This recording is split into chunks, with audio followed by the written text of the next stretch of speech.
trying to clarify their concepts and their intuitions, and that the classical approach is going to do that for them more. And I would include the inductive approaches. Actually, that's probably, that's going to help probably more. So does that Interesting. sound like? I find it peculiar that like when we talk about presuppositional apologetics, that it provides some topology of like certainty. But what would be the role of faith at all if you could already be certain, right? Why would there need to be any faith if you can be absolutely certain in virtue of this sort of like impossibility of the contrary? Like if there was that degree of certainty, it doesn't seem like faith would have to play a role at all. It would just be, it wouldn't be meaningful to say faith, because it would be like, no, it's like, if hypothetically Descartes was somehow right, I think he was wrong about the like cogito ergo sum, and he could be certain about that or something like that. You know, it seems it would be peculiar for him to say, therefore I have faith that I exist.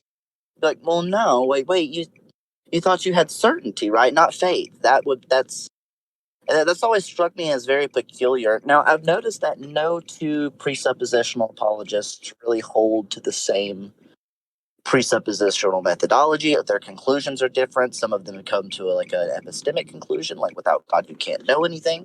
Some of them come to an ontological conclusion. They're saying that because of this, God must exist. And some of them say it's just, in lieu of the worldview. Why are you honking your horn? I can't go. Like, this person behind me is honking their horn. I've very clearly got my. I thought that was part of the discussion. No, it's like, wait, what? Well, I mean, I should have like went really quiet for a second, so it sounded like I was cussing, and like Marco was just being polite and like blooping it out or something. But but anyways, it's always struck me as very peculiar to say that you have faith if you have certainty. Why would you need faith at all? So I think what's happening is that at some kind of unconscious level, according to this, there is already a kind of tacit knowing, where it's a knowledge of and not knowledge that. So it's a kind of a acquaintance with a person that, like, let's say a child has of his parents. Like, he just kind of knows that's his dad and that's his mom or something. But it's pretty fuzzy, and I don't know if I think they want to be committed to a kind of doxastic knowledge of, where there's a belief, because this all has to be inferential. At least that's what I understand, is that you can't, they disagree with that kind of foundationalism where you base your beliefs on something that's not a belief. But anyway, I think what's happening is that in faith, you're kind of it's kind of a self-integration idea, where you're coming to recognize the certainty that you already had. So two different parts of you are coming into, I guess, integration is the idea. So from the precept point of view, there's two different camps actually. There's I would say a Calvinist camp, where they kind of think that you are already like an unconsciously confessing Christian with like all of the doctrines somehow like in seed form, like in your unconscious, and then you'll just start confessing once you like come to grips with that or something. But I think that's probably not something that other forms of Christians are committed to. Like, it would probably be more something like I described. It's an acquaintance of a person, but the concepts of who that is, like the further explication of who that is, isn't actually there in your unconscious. All you have is a kind of tacit recognition. So, and then I was I just said that. I mean, that's interesting. I want to kind of go into talking about the critiques that I've levied. And I also want to say that as I understand, I recently met a Presbyterian presuppositional. I've met Baptists that are presuppositional. I've met Calvinists that are presuppositional. I've met. Um, I didn't even know Eastern Orthodox had its own like brand of presuppositional apologetics until I ran into you guys and Jay Dyer. That was the first time I'd ever encountered that. But I've encountered like precepts from all walks of life, nearly almost to like narrowing to none. They all have very different positions. None of them share overlap of their positions. None of them share. The only thing that they share is like this idea that God is somehow foundational to certain aspects. And I actually last night Marco and I did a show on Hangman. I don't know if you guys are familiar. You should maybe join us one time for a discussion and stuff because it'd be all. They might find this interesting as well. Come to think of it, but like we did a show and the first part of the show is the first thing I did, we were talking about like strong atheism and different forms of atheism and arguments for and against strong atheism, those sorts of things. And what the first thing I did was to kind of break down, some of the reasons that are given to believe in God are in fact not reasons to believe in God at all. In fact, it's not just that these things wouldn't be reason giving, but more so that God actually couldn't, in principle, be reason giving for those things. Some of those things would be like the laws of thought. Like, a lot of people think the laws of logic or something like that come from God.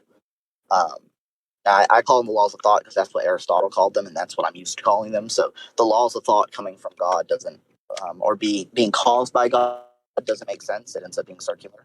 Um, because presumably you're going to have the being itself in order for it to be the case that the being can create the laws of thought. Second, he couldn't have explained them because in engaging in the act of explanation, you've already you've already used the thing you're attempting to explain, and this happens for every fact that I have ever had a precept sort of espouse as their position. So from justification, God can't justify justification; it wouldn't be possible. Because it would be using the thing that it's attempting to justify. Now, if we presume that justification needs a justification, then presumably the next justification will need a justification. Their only way around this is they try to special plead. And then there's all these other things like the uniformity of nature, needing God to explain it. Seems more intuitive to me that if God did exist, I would have far less of a reason to believe in the uniformity of nature. I may cut out here in just a moment because I am entering the garage and driving underground, and I don't know how long my service will last. But I'll let you guys have the talk around that while I run in and grab my food, and hopefully I'll be out in just a minute and we can continue our chat. I do apologize for having to interrupt us. Okay, no problem. I don't know if we're gonna pause the recording too, Marco, Johnny. Maybe not. But yeah, so he just quickly went over the circle and our whole question of whether a circle can be virtuous. Pop into the store, go underground. You there, Grug? Yeah, I am. I don't know if everyone else is. The recorders are awake nearby the phone. They're intuitively responsive to your voice, Tart. There too. They could be Hey guys, there. let's get started. Oh my God, it's coming down. It just started storming here. Once they let me know they're recording, I'll go ahead and we can start back up. And are you recording still? Okay, awesome. What are you doing? So we kind of left off at I made a point on the circularity issues, right? And so one of the arguments I know that you and I discussed was like what I sort of call the symmetry argument, was one of the symmetry arguments at least. So the idea is that for any circle that we can provide, there's going to be a symmetry where we won't be able to differentiate between the two circles, not in a meaningful way that will make one explanatory and the other one not. And so oftentimes there's this idea of like virtuous and vicious circles. Now, I've had virtuous circle explained to me a couple of times, and every time it kind of fails. Like one of the explanations was that the circle had true primacy. Now, any circle that has true premises, the conclusion is entailed, But the problem isn't with regards to the truth of the premises. The problem is with the explanation, whether or not it has explanatory value. That's why circles are considered fallacious. It has nothing to do with like whether or not the premises are true or false. Like a circularity argument where where all the premises are false would suffer the same issues if it were true. Like it would just be that in either case, it's not doing its job of explaining um, where this is coming from. So that's one of the main contentions that I have, and I'm curious if if you have a different explanation than that, because that was one of the explanations I was given. I don't remember all the different ones I've been given for a virtuous circle, but one of them was, oh well, the premises are true. So well, that's not relevant. That doesn't matter. Yeah, no, I agree. A circular argument is a relation between the premises and the conclusion. It's not just about premises. It's about like the logical structure between premises and conclusion. Is this sounding familiar? Does Well, this ring a bell?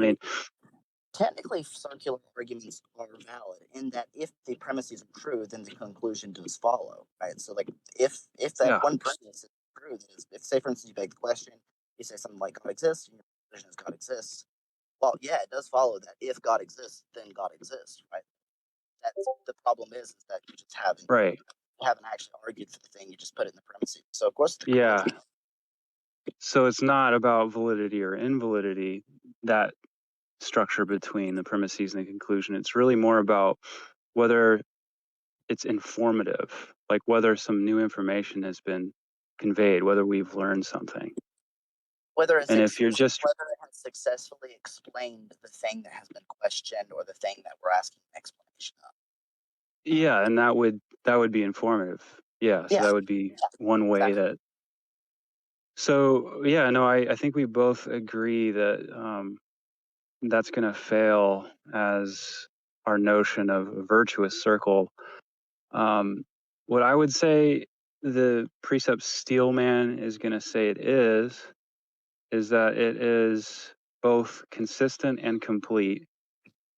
These are the kind of the two necessary conditions, and completeness is really where it's kind of contentious. Yeah, The I think that completeness, any circle is going to be consistent. That's part of what it means to be circular, is that it is consistent. So the completeness, can you maybe give me like a definition? well, I guess I should say the foundation that makes up one side of the circle is going to have to be conceptually consistent, internally speaking. Something like that. Huh? Internal to what? To the circle or to I guess itself? that this with itself and with the circle delivering on knowledge. Can we speak specifics, or is that against what we're doing? What you guys are Well, doing? we're just we're kind of working our way through presuppositional arguments, and we've covered. So Grug is, according to him, he's an ex precept on the topic, and so we're kind of rehashing a topic that he and I discussed before. And one of the arguments that I gave was that the circularity, that there's not going to actually be any type of difference between two circles that's going to make one explanatory and the other one not. With the type of circles that I've encountered for presuppositional apologists, anyways. Like what I'm getting at is like you guys are seeming like you're discussing like rules about how to think about things, but I'm not hearing anything specific being discussed. It's just like circular arguments, plural. Like I don't hear any actual circular arguments or any arguments of any kind. It's just like, am I just not following the entire what you guys are saying? I think maybe you're not following. Okay. So we are talking about. Do you know what presuppositional apologetics is? Nope. Everything completely above my head. Oh, okay. Yeah, we're talking about, it's a kind of a meta conversation about presuppositional apologetics. Presuppositional apologetics is, I'll let Grug actually explain. He'll do a better job than I would explain. Well, yeah, this isn't really an AMA. We were going to have like a conversation that sort of fits into a context of prior discussion. So, it would be properly placed in like a series or something where you kind of already know like what we're referring to. It is pretty meta at this point.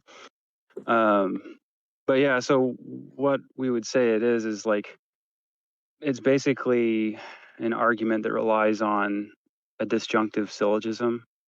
I know that they'll usually you'll get like the explication of X is the precondition for Y, X therefore Y, something that looks like a modus ponens. But I think what it really falls back on is a disjunctive syllogism, where you get kind of an exhaustive list of different what they call worldviews, and then by process of elimination conclude their worldview. I think that's generally agreed upon. And usually Nice, there's the that. response, huh? I Yeah, was saying, okay, I see. I understand. Go ahead. yeah, and usually there's the examples would be like either Christianity is the true account of X, which is like some what we call transcendental, which is like uh, some will choose a metaphysical one, some will choose something epistemological. I fall in the camp where it's going to be stronger for its epistemological, where it's some kind of noetic activity like predication itself or reasoning itself, stuff like that. So Christianity is the true account of reasoning, let's say, or some other non-Christian view is the true account of that. And then what happens is a reductio ad absurdum of the alternative account, showing how not Christianity leads to A and not A at the same time in the same sense. Therefore, Christianity is true. That's how So like the a Christian critique, presupper is going to do it. so the critique of this argument, there's a couple of flaws. First, that it has a presumption that I'm going to object to, that rationality can be explained, because presumably explanation is a rational enterprise. Unless you think that this explanation is somehow non-rational, irrational, something like that. And so I think in principle, rationality being explained would be just an incoherent concept. The second thing is it performs an equivocation from, because this is Matt. Yeah, this is similar to Matt Yester's argument. I've spoken with him before. I gave him the same critique. So if you take the first part of the argument is the disjunctive syllogism, either the God worldview or the not God worldview can account for X, or there's the precondition for X, or you can say it as either the God worldview or the not God worldview is true. Then you go down to the next one, which is a modus ponens argument, where you say um, if the not God worldview is true or something like that, it can account for X. You run a reductio ad absurdum, and then you move back up after the reductio ad absurdum where you show that it can't account for it. You take that, plug it into the second argument I just gave, the modus ponens ones, and it becomes modus tollens, and so the first part is negated, and so you move back up to the disjunct, and you say, therefore, Christianity is true. Now, there's an equivocation between Christianity is true in the top premise and the atheist worldview, or like the not Christian worldview. There's an equivocation that happens. So in the first layer, the disjunctive syllogism, what's used is the not God worldview is sort of this like a, what's the word I'm looking for? Like maybe a nexus level concept. Like it's all other worldviews than all not God worldviews, right? That's the way it's used. But in the second one, where we say your worldview, like my not God worldview, right? My not God worldview is not the equivalent linguistically or otherwise to the not God worldview that's used in the first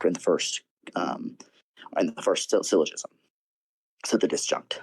So there's an equivocation error that happens where it doesn't follow that if my worldview is false, then your worldview is true. It just doesn't follow. Now, I actually use another argument where I think that in principle, the presuppositional position can't deliver on such a conclusion, even just outright, even if I granted that this was like something that they performed with every given worldview, because some worldviews don't have falsification criteria. So some worldviews are not going to hold to the classical Aristotelian laws of thought. They're not going to hold to the principle of explosion. They're going to, if say, for instance, you're talking with a trivialist, they're just going to bite the bullet all the way down. Yeah, you're wrong, I'm right. You're right, I'm wrong. All that's true. Nothing matters, and fuck it. Like that's their sort of. There's no position that you could potentially give to a trivialist that they wouldn't bite the bullet on. And so there's not a falsification criteria. In fact, there's not actually a methodology by which we can falsify trivialism.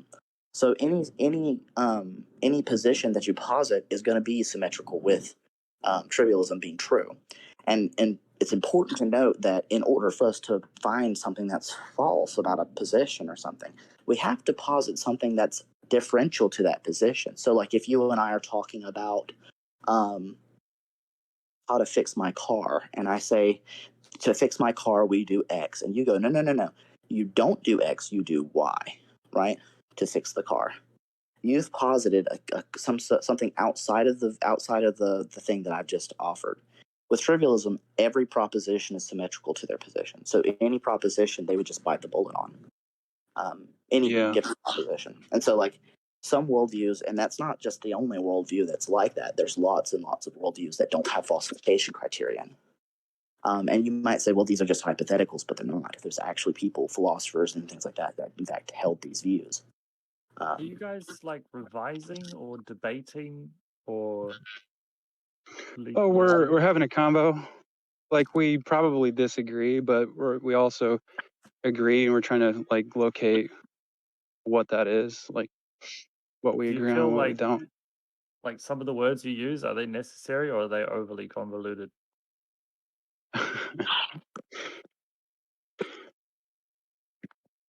I don't know, who are you talking to? Both of you guys, because I don't understand any of this. Okay. Well, I don't know. It would take a lot to unpack what all I just said. Then, if you don't understand any of it, I thought it was pretty. If do you like philosophy, or are you more like a non-philosophy kind of guy? Because if you're not a philosophy kind of guy, this is not your kind of discussion. Yeah. I mean, I would say I love philosophy, but then when I look at academic philosophy, I'm like, Okay, well, when I hear you guys talk, I'm like, geez, I struggle to listen. It's like, I don't consider presuppositional apologetics to be an academic philosophy. I am familiar with academic philosophy. I'm not trying to be insulting, dude. I'm just being real. that's fine. It's not. I know, I can tell we're a lot different, but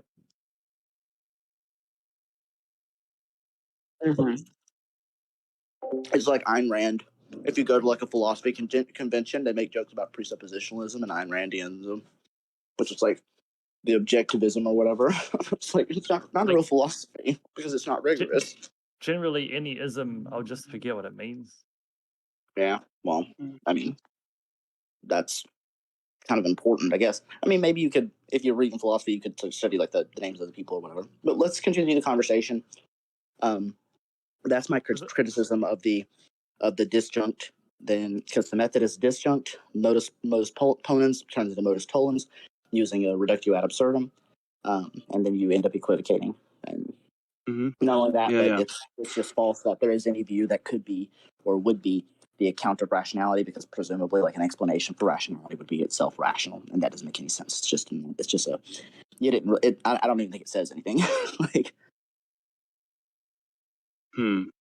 Yeah, that first one about equivocation, it's interesting, but I might need to see that written, and then I'd address that later maybe, because I'm not so sure I'm on board. But the second one I think is a valid criticism about how there are different laws of thought, and to do an internal critique on someone who doesn't share, or isn't using classical, is going to beg the question. It's not going to be a truly internal critique. And that's, yeah. So it ends up being, I think at that point I could go over the typical responses to that, but I don't think that's as interesting. Maybe I just want to say something else actually, which is that, yes, presuppositionalism, that makes sense that it would be kind of on the same level, treated as on the same level as Ayn Randism or something among academic philosophers, because I think it's been construed as a philosophy when it's not. And if you do that, then yeah, you're gonna suffer being the butt of a joke until you realize that it's not a philosophy. It's not some kind of attempt to like submit a completely numbered premise argument and have it kind of within the academic analytic community, have it like peer reviewed, have it scrutinized and stuff. It seems to be existing in a whole different institution, mostly in Calvinist seminaries where it's like the most prominent. And there is some back and forth actually. Like, for example, Dr. James Anderson has had conversations with Dr. Malpass, and it seemed respectable. It didn't seem like, Alex Malpass thought that he was a joke or presenting a joke or something. So I think Dr. Anderson is doing a pretty good job kind of translating it into academies, so to speak. But I think that he will be departing from what I take precept to be, and that's why I don't think I'm a presupper. So what I think it is it's like a meta philosophy. It's using theology as a perspective on philosophy. And it's so from that point of view, it's just not going to give you what you want. It's not going to give you the proof I think that you're looking for. But at the level of the academic or sheer reason, you might say, it's always going to be begging the question. And it's always just going to be an expression of faith, really, declaration of faith, which is not, it's not helpful. Like, as far as persuading most people, I think, to just kind of declare your faith in front of them in kind of a semi-angry way where it's like you're expecting it to persuade them is a little bit like schizophrenic or a little bit like pathological. I would concede that much, but then, I don't know I hope no one's offended, but that has happened and I've watched it a lot. So there's other points here. Probably there's the kind of coherence aspect to it, foundational, and how it's not really defined. Like what the circle needs to be virtuous is that pertains to the virtuous circle. So the things we could talk about here, but What is your true form? my true form, it's a squirrel I running mean, up a it's a tree. very serious question. Like, Might could be you a trick expand on that? question. I mean, okay, like my opinion is that we are literally nothing. But I mean, Oh, I don't yeah. know. Well, I Maybe mean, we can talk a little bit about the part that you were saying you maybe didn't understand, and I can explicate it a little bit more. So the equivocation fallacy I was referring to. If you take that, so you take the first two syllogisms you were talking about, right? The first one says either the God worldview or the not God worldview either can account for X or is true, or you can put it however you want. There's plenty of different precepts use it differently, but basically the God worldview or the not God worldview. uh-huh. Now, the not God worldview is used in a specific way. The term not God worldview is used to mean every worldview that is not the Christian worldview, all of them, right?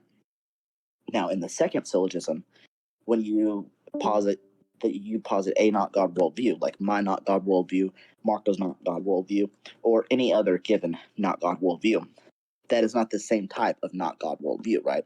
Because it's an example of a not God worldview, but it isn't the not God Okay. worldview. Yeah. I think I see what's going on, and I think that there's a good Steelman reply, which would be, what we have to do is show that there is some unique doctrines in Christianity which are necessary for that true account of the transcendental XYZ. Or, and that would be You see that? would be like an evidentialist case, right? I mean, I like the idea of caching tag out and, like, in inference to the best explanation terms, but they wouldn't like that. It's supposed to be deductive or some form of deduction. But yeah, so they would just say there is some unique doctrine to Christianity, for example, the Trinity, which you deny. And so you all share that in common, but that doctrine is necessary. And so they have this burden of proof of showing that the Trinity is necessary. I would agree. Yeah, that would be an easy way of showing at least any worldview that does not affirm some kind of a Trinitarian deity, which there are other ones other than the Christian worldview. Like I ran into one guy on here who holds to a Trinitarian. It's almost like a Platonic view, though. The Trinity is not the Father, the Son, and the Holy Ghost. It's some other kind of Trinity. It's like but it's three Right. deities. Yeah. That are not like they're not individual deities in the sense that like we tend to think about it, but in the Trinitarian sense, so one being with three persons, yet again. And so, like his view would presumably be a not God worldview because he's not a Christian. He doesn't think the Bible's true. He doesn't think any of the three persons of the Godhead are human beings. He also doesn't, believe Christ died on the cross. Those sorts of things. So there's more work even then that would need to be done before we could use this kind of methodology. But as I pointed out, I don't think, in principle, I don't think that it can deliver on its conclusion. And not only that, but usually its method to get to the conclusion includes at least one or two either false premises or fallacies. So, like for instance, there's a presumption built into the argument from Matt Yester that I pointed out, and I pointed out here too, that rationality requires an explanation. This is very obviously going to lead to circularity because explanation is a rational enterprise. Like I said, it's just you can't explain rationality without appealing to some sort of rational thing. Now, if you hold that it's something like irrational, then it's not entirely clear what it's even doing there, right? Because it's not explaining at all. It's not even engaging in explanation. In the same way that the demand for some of the other places where I've noticed that precepts attempt to point, like I don't know if one of the ones is Mr. Batman. He jumped in here the other day and he said something along the lines of, you can't account for math, the laws of logic, this, that, the uniformity of nature, blah, blah, blah. And I gave him specific arguments why God, in principle, could not account for these things. It's not just that, I'm not even arguing that you can't account for it without the atheist worldview. I'm arguing specifically that even if God existed, he would be unsuccessful at accounting for these things. Okay, why is that? So it has to do with the nature of explanation again. So, well, depending on which one. So, like, if God is in somehow explaining like our justificatory methods, like we have induction, deduction, abduction. We might justify something like a priori, or we might go out and find evidence in the world, right? So we have all these different ways that we could go about justifying something, some piece of knowledge.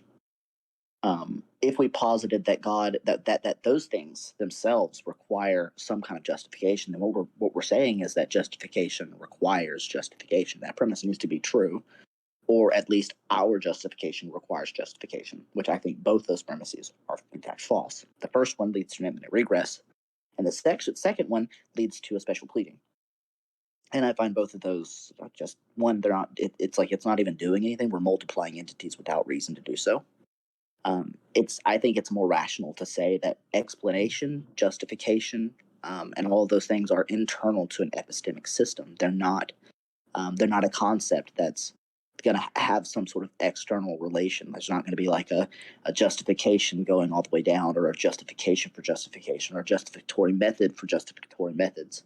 That just wouldn't make sense. It's insensible. One, you run into circularity, or two, you run into an infinite regress, or three, you special plead. And those really it's kind of like the Munchausen trilemma, except worse, because it's a Munchausen trilemma that's unique to the theologian and not to other epistemic systems. Now, I think that the Munchausen trilemma is symmetrical with every given system, so everyone's going to run into the trilemma and have to have some kind of an answer to it. Ultimately speaking, every epistemic system runs into the same problem. It's the view of most presuppositional apologists that they offer something unique to that. They'll use things like skeptical scenarios and the Munchausen trilemma as reasons to doubt the atheist worldview. But my contention is that any objection to an epistemic system that is going to be like something like the Munchausen trilemma or like a Cartesian scenario is going to be symmetrical with any other system, right? There's not going to be a difference where one system adequately answers the questions. They might say something like, they might attack the baseline, what's coming from behind the view. Like, say, for instance, for Cartesian scenarios, there's a presumption that if you don't have certainty about it, that is, that if there's the potential of doubting it, then you don't know it. That's a built-in presumption of Cartesian scenarios. And what most will do is just say we have no reason to think that that's true, and I don't think there's a way to demonstrate it either. And what's that called? Is that closure? Is that the principle of closure that you're getting at there?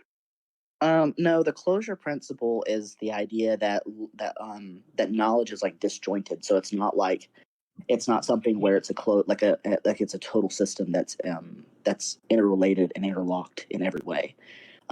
Denying closure would be just denying denying that there is an interrelation between all pieces of knowledge. So, like, for instance, if there's this perfect interrelation that there's an entailment from each one, then any given piece of knowledge should probably lead to certainty about other knowledge. Right? So once you have knowledge, you should be able to infer basically everything. And no, that just doesn't happen. So I don't know what I think on closure. I lean the answer is no, that it's probably not closed. Okay. But I don't know that I have like a great. It's more of an intuition than like an argumentation. So I'm open to being wrong on that one. Maybe there is closure. I don't know. But what I don't think I need to review that one more. So probably not the best topic. That's okay. Yeah, but the idea is to challenge the skeptic's presumptions coming into the topic, right? The presumption the skeptic has is that if this can potentially be false, then you don't know it. And I think that premise is not true. I don't believe that there's any reason to think that our inability to have certainty on something is a component of knowledge. It's not included in the definition. It's not included in anything else we meant. It was just kind of Descartes' idea. He was like, hey, how do we know things? And he wanted to find a piece of knowledge that he could be certain of, that he would be 100% right about. He came to Cogito, and obviously there's great critiques of Cogito ergo sum. I actually wrote a paper recently. It's on Penguin, talking about that in principle, cogito ergo sum, like our own existence or the existence of our mind, can't in principle be argued for. Has to do with category error. I can send that to you if you're curious to read any of my works, but basically I point out that existence is not a predicate, and so it commits a category error by assuming that existence is something that we can argue for, because all premises assume they assert the existence of its content. That's part of what it means to be a premise. And there's not a relationship between myself and my existence, because existence is not predicative. And argumentation relies on relationship between predication and objects. So, like, if I'm arguing something about Marco, that Marco is mortal, Marco is a man, all men are mortal, therefore Marco is immortal. That's not true. Marco is actually secretly a vampire. I'm really feeling that here now. He's probably going to get me killed. But anyways, yeah. So he's this is an object. There's a relationship between the object that is Marco and the predicates that are modifying the object. So, like, him being a man and all men, being like a bigger circle, all men could share this one quality, that is being mortal. So Marco has several predicates: manness, mortalness. And there's a relationship between these predicates that are allowing me to derive the conclusion. And I don't think that this is possible with our own existence, because existence isn't predicative. And so there's not a predicate to attempt to talk about. And all conclusions like that are going to need to be predicative if they're inferential. So we can't be concluding it inferentially. That's my paper. Anyways, so and I think that the demand from both the precept and the skeptic is kind of is very close to being the same. They want to have that certainty, but there's nothing unique about the presupposition that allows for certainty to happen, right? So, if, say, for instance, we talk about as an example that I like to use, Descartes' demon, right? So I've talked to a lot of precepts, and I always get the same sort of answer, and it's a non-answer, and I try to explain that it's just not answering the question. Like, how do you know that your God and the Bible and all these things that have been written, how do you know, in fact, that is not a demon that is attempting to deceive you? He's trying to trick you about stuff. He made everything, but then he wants you to be wrong about it, so he tricks you. How do you know that's not the case? The thing is that I don't think there's a way I don't think there's a method by which you could know that, especially if you hold the precept view, right? Because the precept view would be that God is going to be a precondition. And under this view, God does not exist, right? So in the instance where God doesn't exist and you don't know something, that would be an entailment of the presupposition. But then this runs into another contradiction, right? So God is supposed to be necessary. He exists in all possible worlds. And so this world must be impossible. So you need to know that it's falsifiable, right? You need to know that this world is in fact false. But if you don't have a method to know that God is not a demon tricking you, then you don't have a way of falsifying it. And so you can't claim God is necessary. Well, you can just on pain of contradiction. And so, like, but who is knocking at my door? Let me see. Hold on just a second. Sorry. I apologize. Yeah, I think that would be susceptible to a Morian shift. Not that that's going to solve anything, but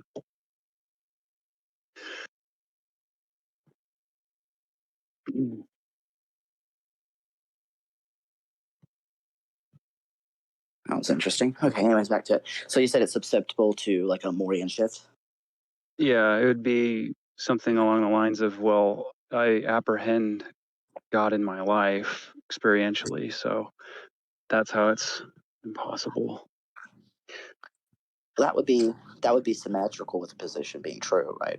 You would apprehend this being in the same way that you would apprehend God, because this being is, like I said, he wants you to believe that he's God and that he's this deity and that he's providing you knowledge and being good to you, omnibenevolent, omniscient, right? It would be all that would be symmetrical with this being true. Like I apprehend him in my life. Yeah. Yeah, but that I don't think it. I need to break symmetry for a Morian shift. Well, why so not? Like I think I don't even need to appeal to God. It would just be like, well, these are my hands, just I think you can use just kind of his classical example of like, these are my hands and I see my hands. So yeah, I mean, I don't see how that really meaningfully responds, because I don't think Moore held the position that this provided some certainty. All he said was that this gave us reason to think that there's a problem with skepticism. Now, I agree with him. I agree there's a problem with skepticism. Now, but the thing is that that's unique for the Christian position, right? So, like, let's say, for instance, we said the same thing to me, and I did the same Morian shift, right? So the Christian position can't and doesn't offer like like something that's unique to its worldview that is an answer to these sorts of skeptical scenarios. Yeah, I think I get what you're saying, because I mean, I understand Stroud is saying like, I can't kind of get to a metaphysical conclusion. I may be able to say that to like make sense of my practices or something, that it can work as an explanation of those. The like one belief kind of explaining my other beliefs, but that doesn't get me to, metaphysical conclusion. So I get that. And the reason that doesn't bother me is because from the beginning I said that I don't think that this works as a proof. I think this is a meta philosophy. It's just going to be beyond. It's an attempt. It's an attempt at a meta philosophy, but I don't think it is. I don't think it's one. I don't think it's even close to successful. It's not just that it's unsuccessful. It's like there's some like philosophies that I think come close to something, but they miss something or they mess something up. Like Descartes' skepticism comes close to being actually really one. It's really persuasive when you first enter in philosophy. It really is very persuasive. But he made some mistakes that were substantial enough to be reason giving to say, well, okay, maybe he's not right. Maybe he's not totally right about our idea of knowledge. He's just he's trying his best, but he did something wrong there, right? But he was close, right? He was at least close to something. I think that precept it has so many flaws, and I can sail boats through these holes. They're so big. They're not small. These are not small issues where we can strap them down a little bit and be able to put it back together. I could sail boats through these because there's so many of them, and I think that because the thing is that what I've noticed is there's never really like one singular method behind presuppositional apologetics. There's always something different that everyone offers that's just a little bit different, and I have to be willing to think on my feet as I'm talking to them, because they're all gonna come at it from different angles. The one that threw me off the furthest and the fastest the first time I encountered it was Matt Yester. I don't know if you've talked to him before, but his view was confusing even to like even to some of the more robust philosophers on Discord, like Jack Instrike in that group. They're a little bit better off than your average Joe Schmo that would be trying to debate with Matt Yester. And then when I first encountered him, I gave him the argument about like the issues with circularity, and he appealed to the idea that like the totality of the system is circular, but it's all internally coherent. So this like the coherentist sense of justification is what he's trying to get at. Like what Jay Dyer will say, like at Jay Dyer says it wrong. Matt Yester says it correctly, but Jay Dyer says it wrong. Jay Dyer says at the paradigmatic level, circularity is okay, which philosophers do agree that at the paradigmatic level, circularity might be tenable. And the reason they say that is because you've contained all the contents of the information within the system, and so that if there is an explanation, that would have to be it, because it would be all the contents possible for the explanation for it. But Jay Dyer seems to think that the paradigmatic level means something very different than it really does. Like he thinks that it's like when you go to the bottom of your epistemology, circularity is okay, and that's not. I mean, to some degree, like some foundationalists hold something like that, where there's like some sort of when you bottom out, there's a place where you bottom out, and there's like this self-justifying piece of information, or like it's going to be like incorrigible, or it might be axiomatic, or it might be self-justifying, or it might be that we just don't have access to the justification for it, like some sort of externalist notion. All of those are unique to the foundationalist position, but as I understand Jay Dyer's position, he doesn't consider himself. I don't think he considers himself a foundationalist, does he? Does anyone know? He doesn't take either coherentist or foundationalist. Do you know what he holds to? Because It's a little. I mean, I've asked him about it. It's a little hard to pin down. I don't know. Usually, I think what happens is he ends up somewhere close to a coherentist or whatever it's called. Like, the idea is that there's a combination of foundationalist ideas, foundational pieces of information, and internal consistency and coherence of other. Like, I think that which I think that can work and it's fine. I don't have like major objections to it. I think there are some pretty good papers out there that object to it, but I can't remember the objections. And offhand, I don't see like something where this goes, oh my god, this sucks. It's like, well, hey, look, all three of the options for the Munchausen trilemma kind of suck. It all sucks. Like we have this called the bootstrapping problem for a reason, and we don't know how. I don't know how to overcome it. I think that it's just I think it's just true that we have a bootstrapping problem, and there's basically a hole at the bottom of knowledge. There's this. I think we do have knowledge. I think it's all internal to the system. I prefer the raft the raft analogy for knowledge. That not all like not a perfect raft. Something like a weak foundationalist position. So basically, all the information is interlocked in a web, and that web has a more central pieces to it, more pieces that are more fundamental. That being wrong about those would be far more detrimental to the system than the external things. Like I don't need to know, for instance, that my sister has 5 kids, right? Maybe she has 4. I'm just wrong about it because I miscounted and I haven't seen her in over a year. Maybe she has 6 now. I don't know. It's don't run my family that much, right? That's not going to be super central as a piece of information, at least from my perspective. I don't see a reason why. If I was wrong about that, I'd be like, oh, okay, I was wrong. Cool, whatever. Moving on. Whereas there might be more central terms and pieces of information that I would find more problematic if we were wrong about them. Things like the nature of deduction, induction, those sorts of things. Having correct reasoning strategies, fallacies, those sorts of things would be pretty detrimental if we were just fundamentally wrong about those things. It might be pretty detrimental to my system. But yeah, I think I don't know if there's any other parts about this that you want to discuss, we can go over those. I don't know if maybe Bruta has anything to add. I think Bruta still considers himself a precept, correct? Brother? Yeah. Bruta. Oh, it's Bruta. I've been calling you Bruta for like over a year, Bruta. Now you're my Bruta. Yeah. Anywho, Still.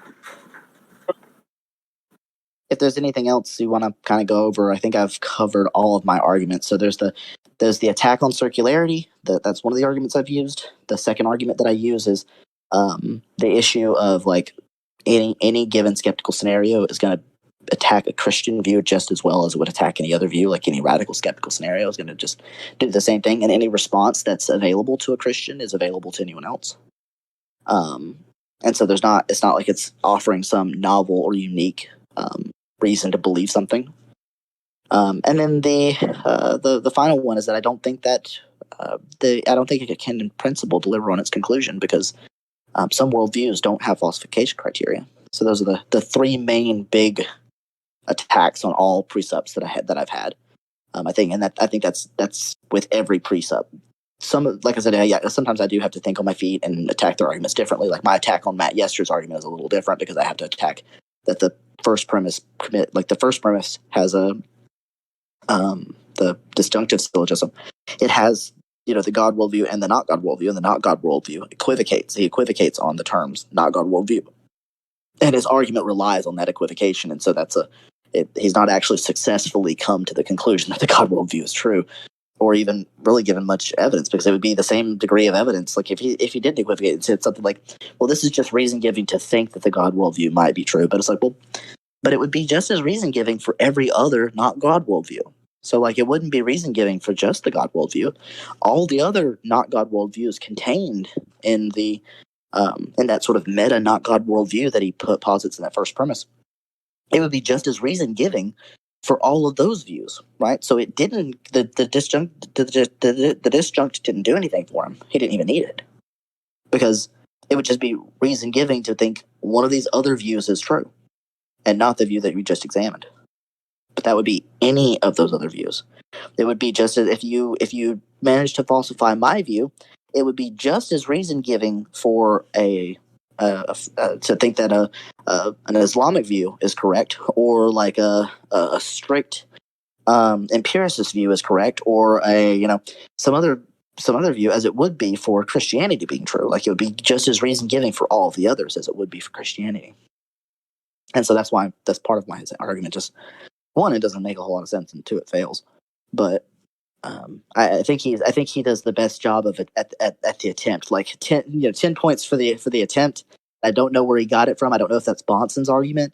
I think it sounds like something Bonson would do, but I'm not entirely sure. Do you know who that argument comes from? Do you recall? The disjunction? Yeah, the disjunct, and then the modus ponens becomes modus tollens from the reductio ad absurdum. Do you know who came up with that style of argument?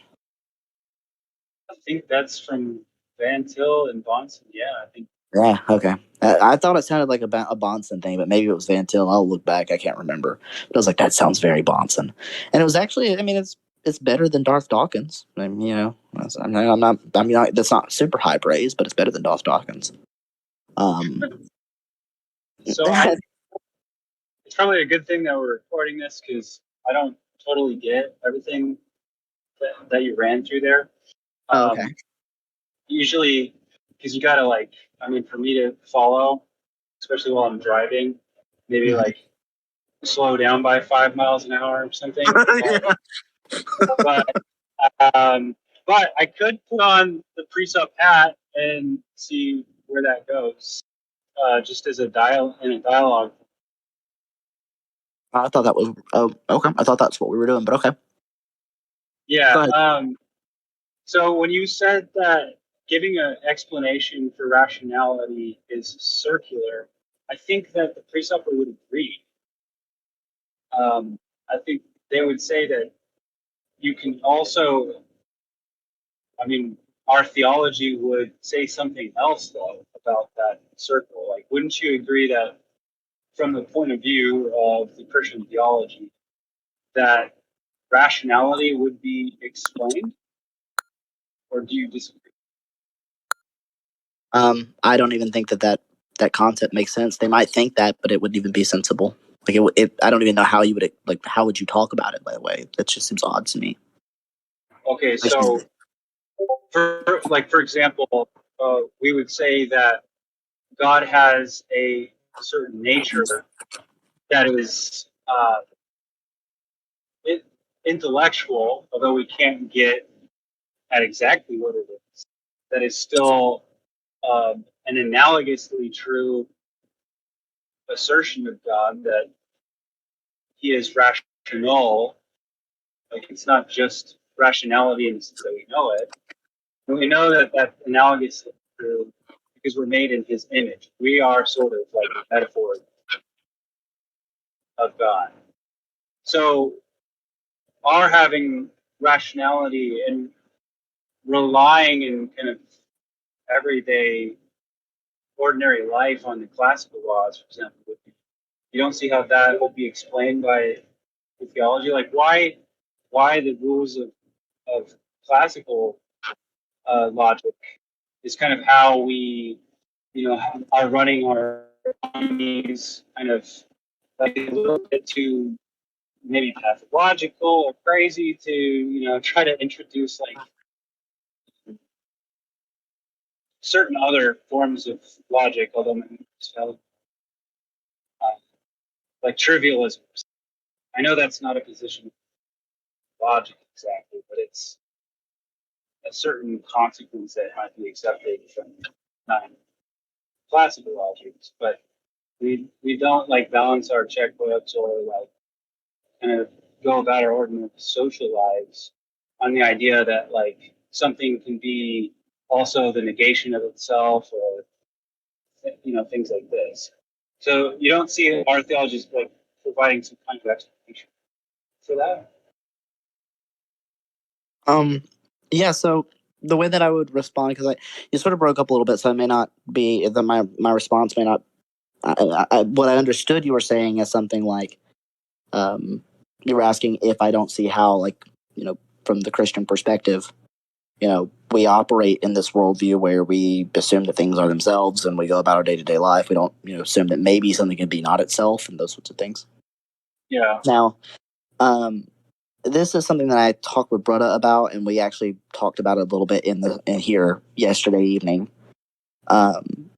It's built on a misunderstanding about the laws of thought, and there's somewhere along the lines, I don't know where it happened, I don't know when it happened, but somewhere along the lines, Aristotelian laws of thought became the laws of logic, and people misunderstood that Aristotle was making a prescription on us, not on reality, right? He wasn't saying that there's some deity out there now, and Kant also misunderstood this. Like, Kant was the one who came up with the transcendental argument. He said it was the only good argument for God, and the reason is he thought reality abides by these laws, and no, that's what's happening. Like, what's actually happening is when we say A is equal to A, we are saying A, the first A, is going to be our conception of reality, is equal to reality as it is. In reality, there's no A equals A. There's just one A. It's the second one, specifically. What we're doing is we're aligning our thoughts and reasons to reality. Now, reality, there's the equal sign is a comparison. It's saying when I compare two things, they should be the same. But in reality, there's not two things to compare. And if there's no comparator, there's no one to compare it, like you and I, then there's no reason or nothing being compared, right? There's not two things there. The prescription is on our thoughts because like some people will say, like, well, why do you think that contradictions can't happen? And oftentimes and this is not unique to like Christians having this misunderstanding. This is also atheists have this misunderstanding.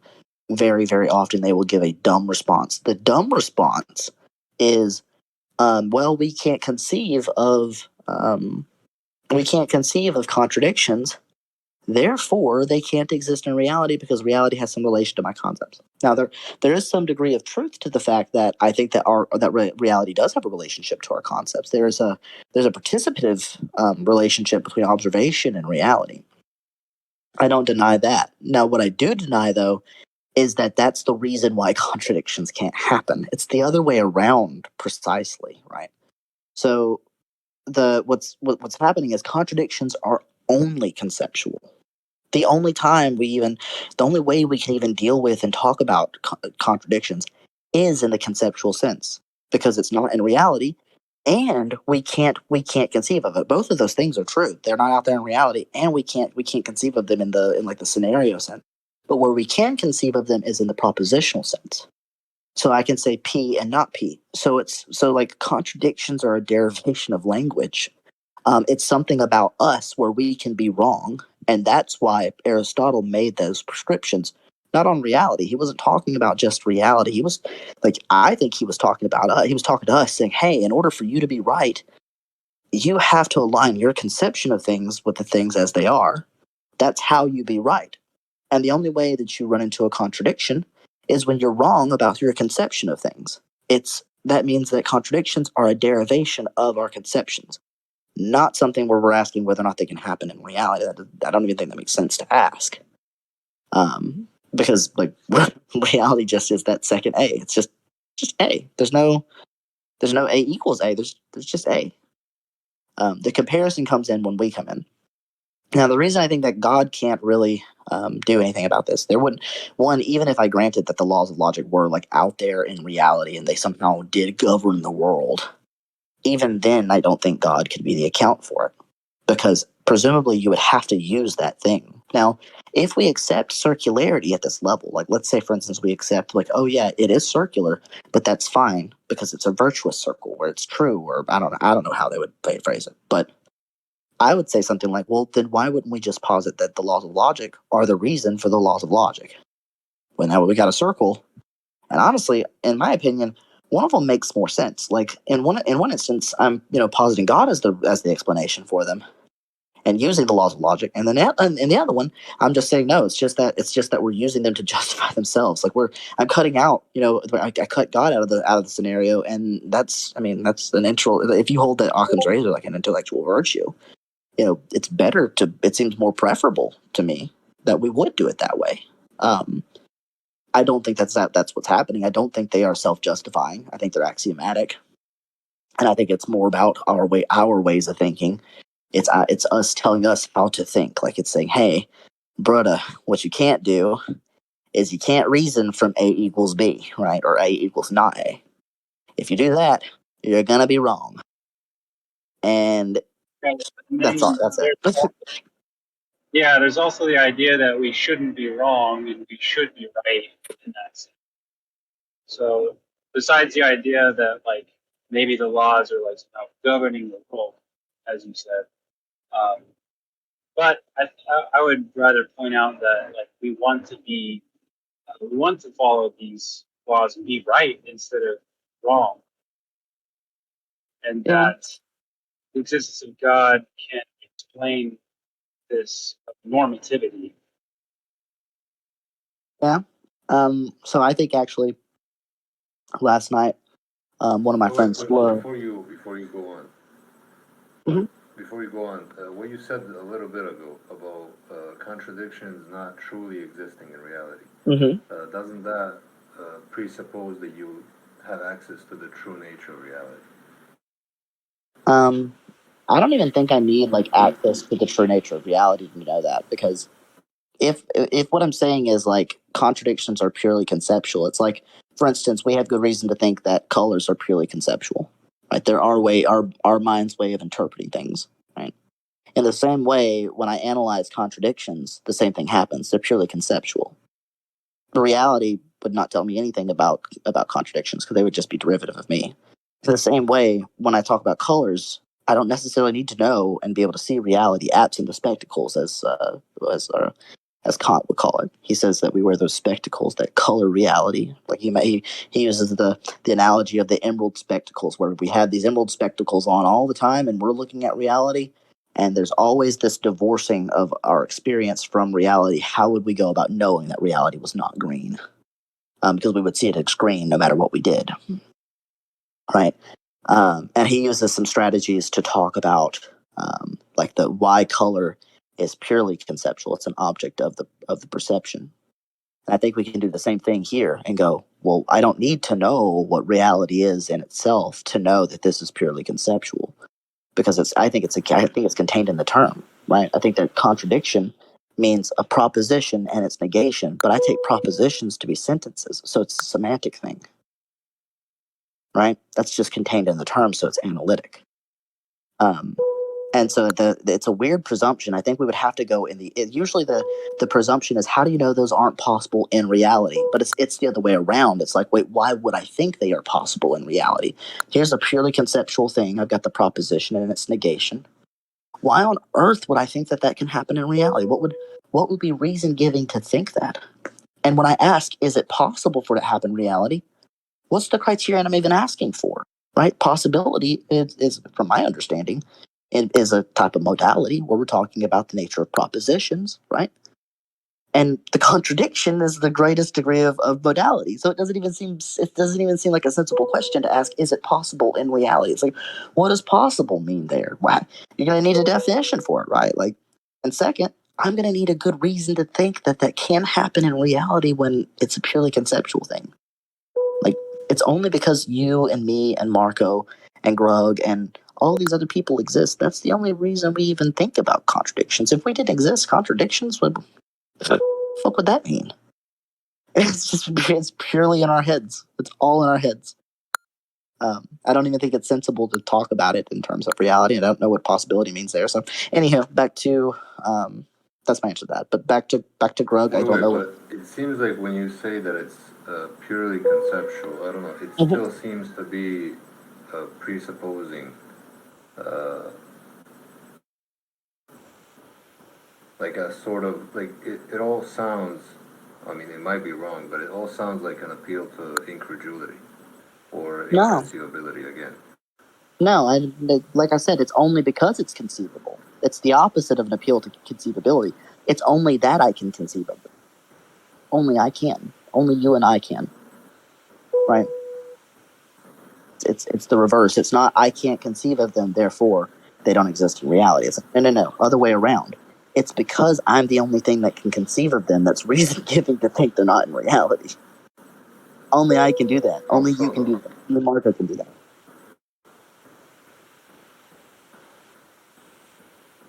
Do you understand the argument? Justify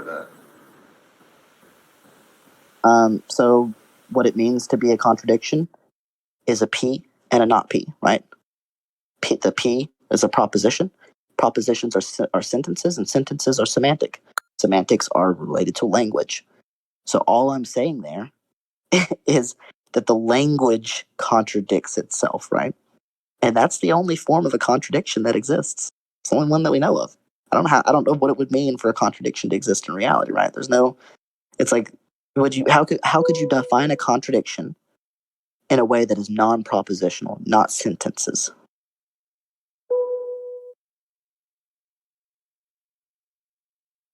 So this leads to contradictions are a semantic thing. They're not like it's not even meaningful to talk about contradictions in reality, because contradictions are of propositions. Propositions are sentences capable of being true or false. And so what it means to be a contradiction is to be a semantic error. That's it. That's the only way it has meaning.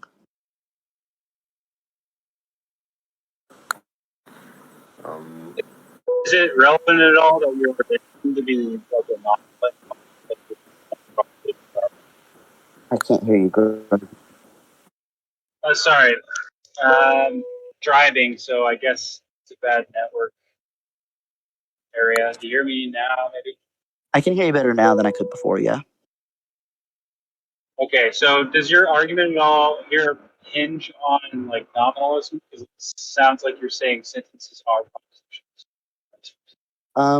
So my argument here hinges on the idea that like a semantic notion of propositions. If you hold to like a Platonic notion of propositions, I can give an argument against that if you want. But I think that most modern philosophers kind of give good reason to think that propositions are just semantic. Like everything ends up basically most of philosophy ends up boiling down to like us talking about our language, and our language is the propositions, right? It's us talking about things. But that so I is don't a think. nominalist Yeah. Yeah, view. a nominalist would not hold that a proposition is like this abstract object, and I don't see I don't see a good reason to think that they would be abstract objects, because we don't lose anything if we reduce them to language. We don't lose anything important, and more importantly, the abstract objects, they don't play a part in explanation, and if they do, it ends in the same sort of the problem of the third man from Plato. So it leads to nothing. If I recall, you're a moral realist, where you think that there, like, goodness in some particular way refers to something, right? Like, there are like actually good states of affairs versus bad ones, right? Yeah. Mm-hmm. Okay, so but you wouldn't say that there's any like abstract, like non-located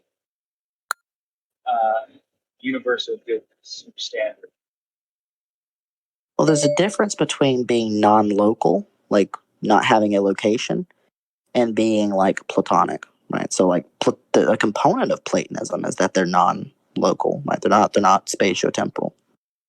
But that's not the sufficient condition of being like the forms, right? So the idea behind the forms or any of those sorts of things is that we needed an explanation for this thing we call unity.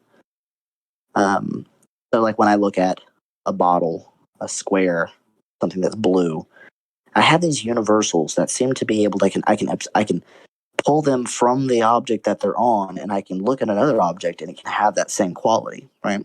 And so Plato reasoned that this required some type of an explanation, and the explanation he offered was the reverse of nominalism, and it was Platonism. So he said, there's this other thing that accounts for that. It's called the form, and the form is going to account for whatever universal is going to exist as its perfect form of those universals.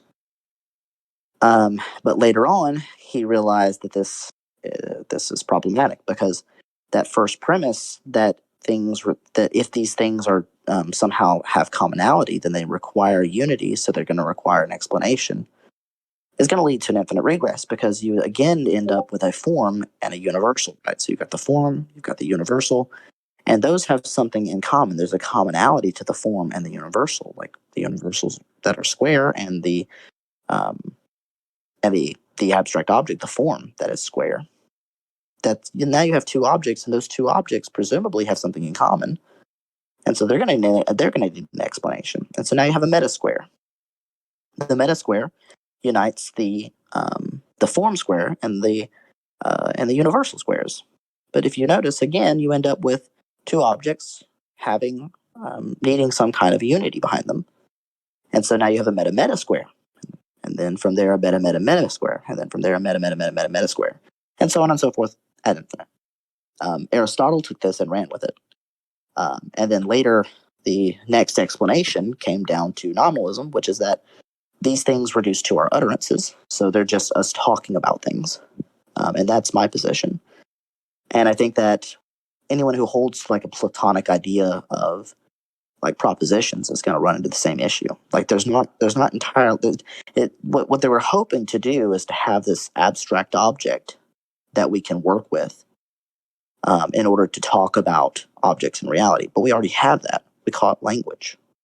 It's sentences. Why would we need something else? I don't know why a proposition would need to be this othered thing. It doesn't really make sense for it to be an othered thing. Well, I guess that's not. I could reply. I'm not convinced by nominalism.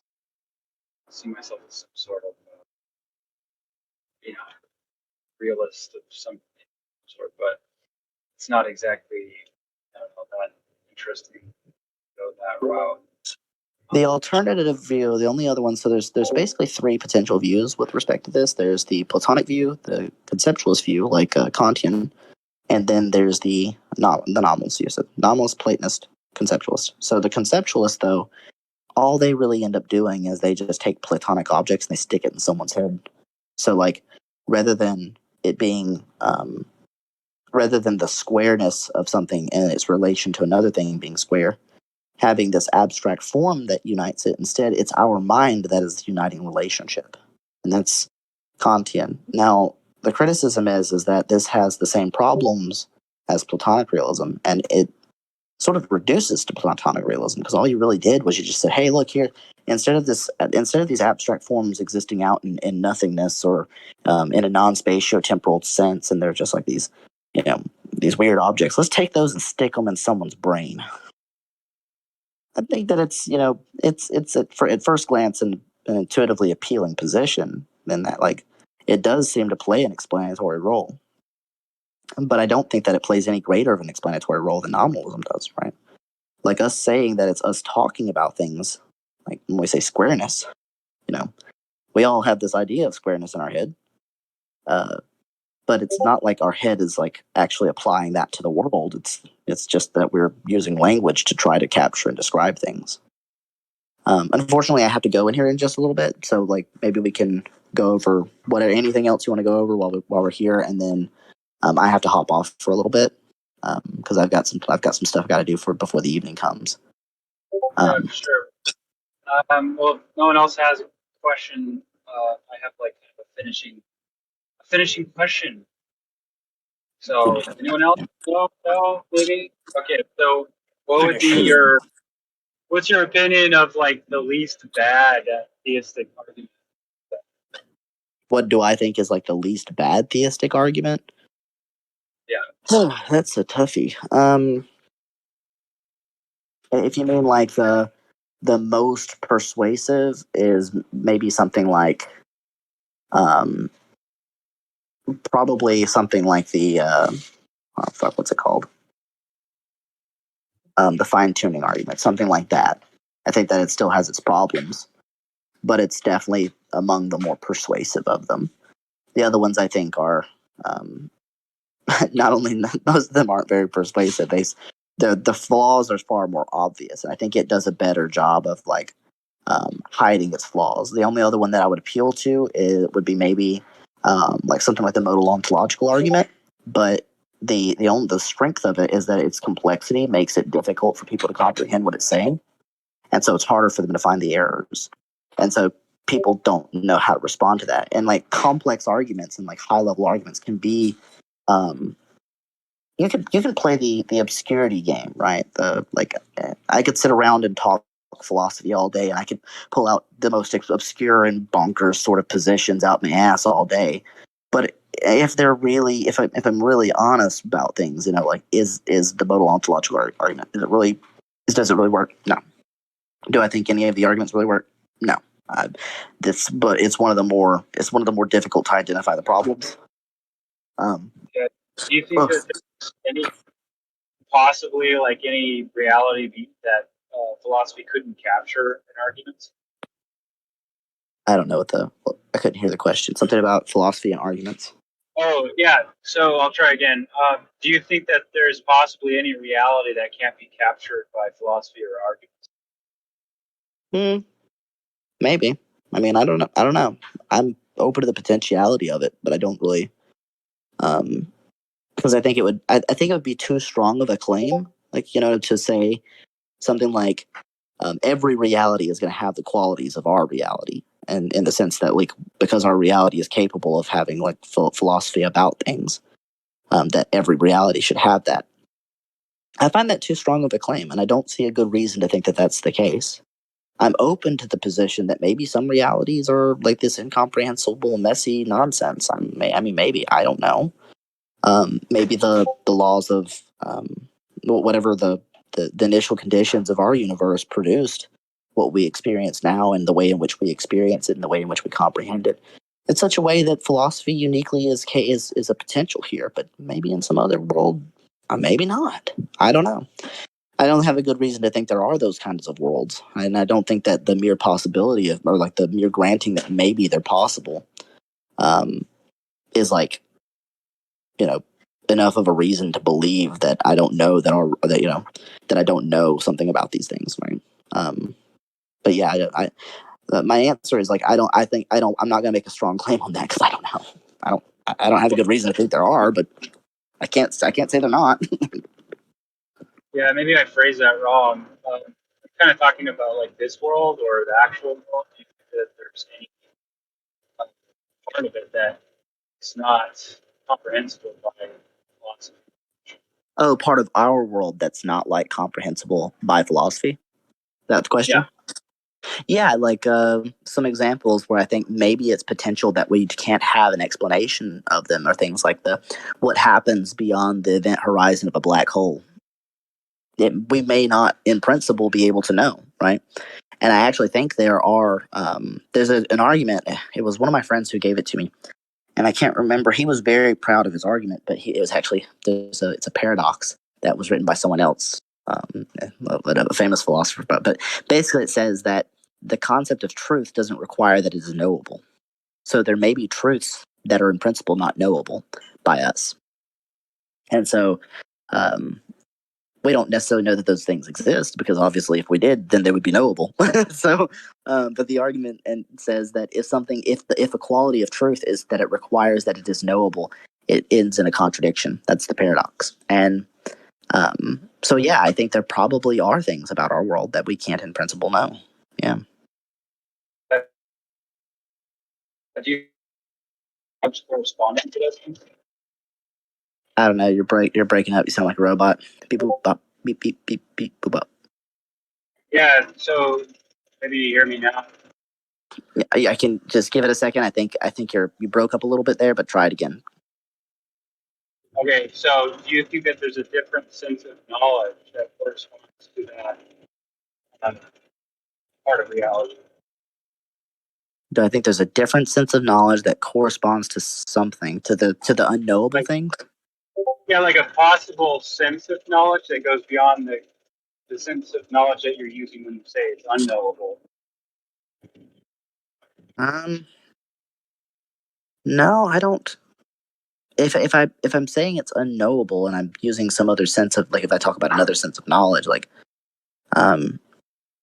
yeah, I don't think so. I don't know why I would think that there is like this other sense of knowledge and what that would even mean. Like, Okay, well, I heard you say that you think that it's possible that there's something like in principle unknowable to us. But then I was just wondering whether maybe that unknowable thing in one sense is also knowable in a different sense, whether you thought that was possible. yeah, my objection is that I don't know. I don't understand what another sense of knowing would mean. Like, because I would say something to the effect of, when I say unknowable, I don't mean unknowable to us. I mean, in principle, unknowable. Oh, okay. I mean it quite a bit more of, like, because the argument is what I would have to dig it back up because I wouldn't be able to give a good rendition of it right now. But suffice it to say that I found it persuasive, and a lot of philosophers have found it persuasive. I've not even seen very good like critiques of it either. But basically, there's a contradiction that is entailed from, like, if a prerequisite of truth is something that can be known, then it entails a contradiction. And I'll probably find the argument somewhere. But so that means for any truth condition, and I don't think it uses, like, it doesn't rely on the JTB model of knowledge. But I don't think it does anyways. I'd have to get back up and see, but I don't think that it does, and so I don't know what it would. I don't think there'd be another form of knowledge that would change those conditions.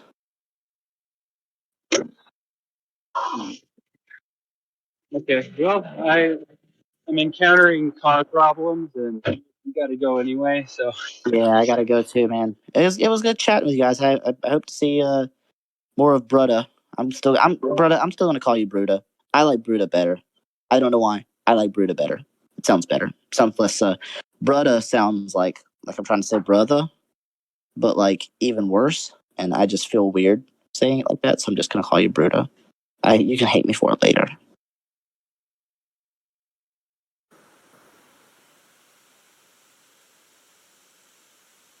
Remarkable response. Static noise. He unmuted.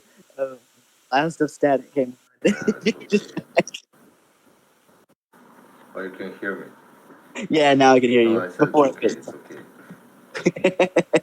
Okay. Well, I hope you guys come back around and feel free to, use this discussion however you like. Show it to your friends and see if maybe the precepts there have a criticism or some area where they think I could improve or something. I'm always open to criticisms and discussions, and if any of them would like to come on and have similar discussions and maybe even debate my points, they're more than welcome to join. Marco's always here. I'm always here. But it was good seeing you guys again. I'm gonna hop off. I got some stuff to do. Thanks, Marco, for showing up and doing your thing. Talk later, guys. Bye.